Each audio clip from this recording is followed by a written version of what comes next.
So now the height of their decline of their moral character had come to the point where Allah subhanahu wa ta'ala now Allah subhanahu wa ta'ala says, وَإِذْ أَخَذْنَا مِيثَاقَكُمْ, and remember when we took the covenant from you, وَرَفَعْنَا فَوْقَكُمُ الطُّورِ, and we raised the mountain on top of you, and saying what? خُذُوا مَا آتَيْنَاكُمْ بِقُوَّةٍ. Are you going to take what I'm going to give you with full strength or not? Otherwise this mountain will come down upon all of you and you will be annihilated.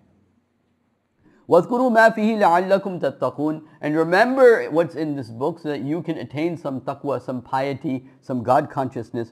ثُمَّ تَوَلَّيْتُمْ, but still you turned away.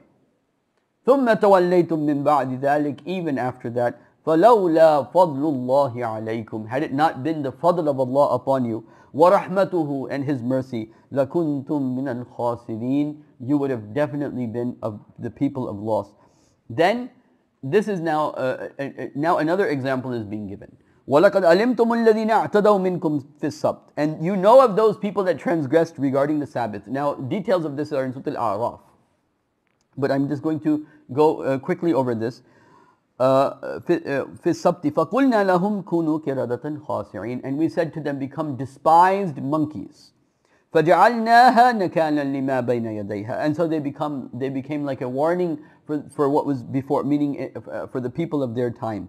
مَا بَيْنَ يَدَيْهَا وَمَا خَلْفَهَا, and even after that. وَمَوْعِظَةً لِلْمُتَّقِينَ, and this was an admonishment for the people of taqwa. One opinion is, by the way, that one of the 12 tribes includes this whole tribe that became monkeys.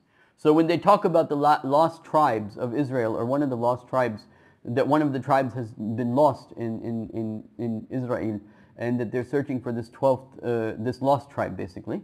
One opinion is that this was because this was a tribe, one of the tribes, and this was an event that happened within that tribe, and Allah subhanahu wa ta'ala turned that tribe into these despised, kunu kiradatan khasi'in, they became monkey. Allahu a'lam. وَإِذْ قَالَ مُوسَى لِقَوْمِهِ, and remember when Musa alayhi salatu wasalam, he said, وَإِذْ قَالَ مُوسَى لِقَوْمِهِ إِنَّ اللَّهَ يَعْمُرُكُمْ أَن تَذْبَحُوا بَقَرَةً, and remember when Musa alayhi salatu wasalam said, Allah is commanding you to kill a cow, do zibah of a cow. قَالُوا أَتَتَّخِذُنَا هُزُوًا, are you joking with us? Are you mocking us? You're going to actually tell us to sacrifice a cow? Now of course, you got to remember, the cow is something sacred in the Egyptian land where they're coming from, and so Musa replies, قَالَ أَعُوذُ بِاللَّهِ, I seek refuge from Allah. أَعُوذُ بِاللَّهِ أَنْ أَكُونَ مِنَ الْجَاهِلِينَ, I seek refuge from Allah that I be amongst the jahilin. This is the first dua of Quran, after Fatiha, by the way. أَعُوذُ بِاللَّهِ أَنْ أَكُونَ مِنَ الْجَاهِلِينَ, I seek refuge in Allah from being amongst the jahilin. قَالُوا أُدُ لَنَا رَبَّكَ يُبَيِّن لَنَا مَا هِي. So then they said, okay, go ahead and ask your Lord, and ask him what is she like, tell us. قَالَ إِنَّهُ يَقُولُ, so Musa alayhi salatu wasalam said that Allah said, إِنَّهَا بَكَرَةٌ لَا فَارِضٌ وَلَا بِكْرٌ, nor old nor young, أَوَانٌ بَيْنَ ذَلِكَ, but between the two. فَافْعَلُوا مَا تُؤْمَرُونَ, so just go ahead and do what you're told. قَالُوا أُدُ لَنَا رَبَّكَ يُبَيِّن لَنَا مَا لَوْنُهَا, so they said, call upon Allah and tell us what is her color. قَالَ إِنَّهُ يَقُولُ إِنَّهَا بَكَرَةٌ صَفْرَاء. Now here's a good example. So Musa ﷺ told them, Allah said that it's a yellow cow. In the Bible, in the Torah, you have a different color. So صَفْرَاءُ فَاقِئٌ لَوْنُهَا تُسِرُّ النَّاذِرِينَ, it is a very bright yellow color that is very delightful for the beholders that are looking. Okay. And then they come back, قَالُوا أُدُ لَنَا رَبَّكَ يُبَيِّن لَنَا مَا هِي, please go and ask your Lord once again, who is she? إِنَّ الْبَقَرَةَ تَشَابَهَ عَلَيْنَا, they all look the same to us. وَإِنَّا إِنْ شَاءَ اللَّهُ لَمُحْتَدُونَ, and inshaAllah, so there's some level of taqwa there, not completely materialistic yet. إِنَّا إِنْ شَاءَ اللَّهُ لَمُحْتَدُونَ, indeed, inshallah we will be guided. قَالَ إِنَّهُ يَقُولُ إِنَّهَا بَقَرَةٌ لَا ذَلُولٌ, so Allah subhanahu wa ta'ala responded, in la dhululun, it doesn't la dhulun tuthiru al-ard wa la taskil harth, it doesn't till the soil of the earth, nor and musallamatun la shi'ata fiha. Musallamatun la shi'ata fiha means two things: either she has it has no children after it, shi'a, or it has no blemish. Okay, musallamatun, solid in color. مُسَلَّمَةٌ لَا شِئَةَ فِيهَا قَالُوا الْآنَ جِئْتَ بِالْحَقِّ, So finally they found this cow. This is there's a hadith that narrates this event, but I'm not going to do that in this tafsir. Maybe in some other time where I do a dora of Quran again, I will. So قالوا الآن جئت بالحق. So now you have come to the truth. فَذَبَحُوهَا. They did then kill her. وَمَا كَادُوا يَفْعَلُونَ. But it was as if they didn't want to do it. And here's the irony of the situation. When it came to killing an animal, they were not willing to do anything. But a human has died. Now they have caused dispute, and they want to, they're not willing to take the qisas of the murderer, but they're making a big deal of killing an animal. And this very much is representative of what happens when we start giving rights to animals. See, human beings, in short, I'll just say, have a killer instinct. Every Muslim child should experience the killing of a live animal. This gives a child respect for life. When you take that cow or you take that goat and you take that knife and you cut the throat, and the blood, the hot blood comes to your hand, and you see the life come out of this goat, it's not a video game anymore. This is real life, and this gives you the understanding of the sacredness of life.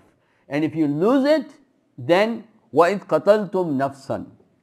And remember when you killed a soul, فَدَّعْرَأْتُمْ فِيهَا. You were in dispute about it. Okay? وَاللَّهُ مُخْرِجٌ مَا كُنْتُمْ تَكْتُمُونَ. And Allah subhanahu wa ta'ala was going to take out what you were trying to hide. This is why Musa alayhi salatu wasalam asked for the cow to be killed. So a part of that cow, meaning the tongue, would be taken and put in the mouth of the boy so he can reveal who his murderer was. So فَقُلْنَا اضْرِبُوهُ بِبَعْدِهَا. And so we said, go ahead and strike the boy's mouth, meaning with some of the cow. بِبَعْدِهَا. كَذَلِكَ يُحْيِي اللَّهُ الْمَوْتَى. This is how Allah gives life to the dead. وَيُرِيكُمْ آيَاتِهِ. And He shows you His signs. لَعَلَّكُمْ تَعْقِلُونَ. So that perhaps you will have some intelligence. So all these miracles they're seeing this whole time, every day they're experiencing miracles. They're seeing those that disobeyed Allah become monkeys. They're seeing those that were dead become alive. They're seeing the seas to part. They're seeing manna and salwa coming down. And despite this, what happens? And this is the part where when the Prophet said, we will be like the people before us. Now notice this ayah and see if these same attitudes where Allah subhanahu wa ta'ala has given us a hukm, a command, and we have 100 questions in order to make excuses to not do this. But look at the times we're in, but look at the situation we're in, but look at this, and sometimes it's valid, and sometimes it's not valid. And so look into our hearts, and we should think about really, are we falling into what this ayah is about to say? And this is the ayah that should make a Muslim nowadays tremble about themselves.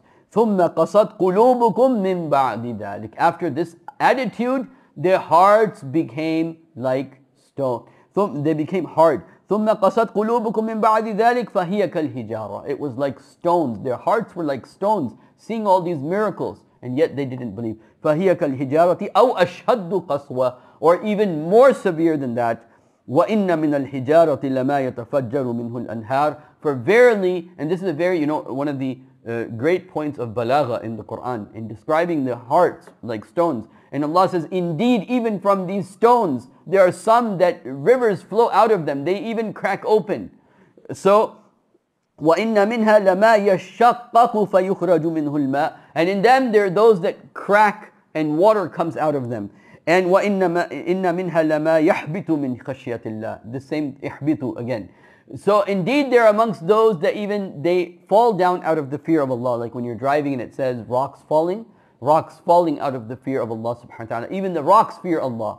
And human beings can have a heart that is harder than stone, that becomes more disobedient than any other creation of Allah subhanahu wa ta'ala, making 100 excuses.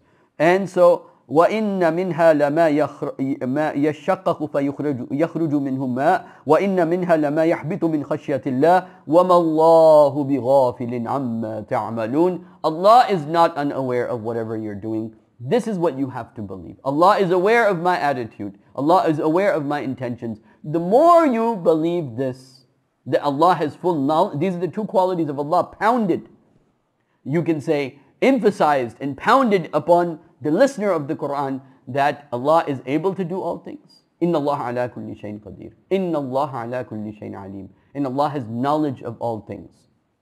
So may Allah subhanahu wa ta'ala give us hearts that are not like stones. أقول قولي هذا أستغفر الله لي ولكم ولسائر المسلمين والمسلمات جزاكم الله خيرا.